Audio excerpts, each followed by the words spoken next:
Wizard World Anaheim Comic-Con. I am sitting here with Peter Beagle. He is the author of the very, very iconic Last Unicorn. Why don't you tell us a little bit about what inspired this story? I'm told, my mother used to tell me, she was an elementary school teacher, and she told me about bringing me to her first or second grade class when I was about 4 years old. And I sat there and told them stories. And apparently I talked to them about unicorns. And when the class was over, and then I had to leave with my mother, I said, presumably politely, I'll come back again sometime and tell you more about unicorns. So maybe it started there. And then there was the fact that a favorite cousin of mine at 18 married a Spanish painter. And I spent one summer, 1956, when I was 17, helping him put a fashion show together, literally nailing the runways in place and so on. And at the end of the summer, although he couldn't pay me, he gave me one of his own paintings, which I still have 55 years later. And it's a painting of unicorns fighting bulls. And one of the bulls is red.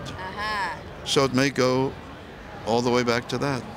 So, did you have any idea that this story would take on the life that it took on, that it would become such a huge, beloved tale? I didn't expect to get the bloody thing finished. It was driving me crazy. I had the worst sense that I'd had a good idea and messed it up, that I'd invented really interesting characters, and I was failing them, couldn't think of anything for them to do. So I'm a writer. I know there are a lot of writers out there. What would you tell, what advice would you give us as burgeoning writers?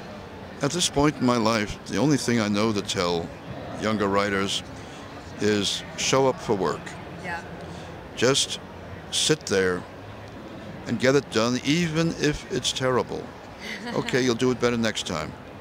There's a saying, and it's perfectly true, that your real teacher, no matter how good writing teachers you may have had, and I had a couple of really good ones, no matter the software that they have these days that functions supposedly as a writing teacher, your real educator is the first million words of garbage you write. Well, I have a long way to go then. I'm on my second or third million myself. Do you have anything you want to talk about coming up?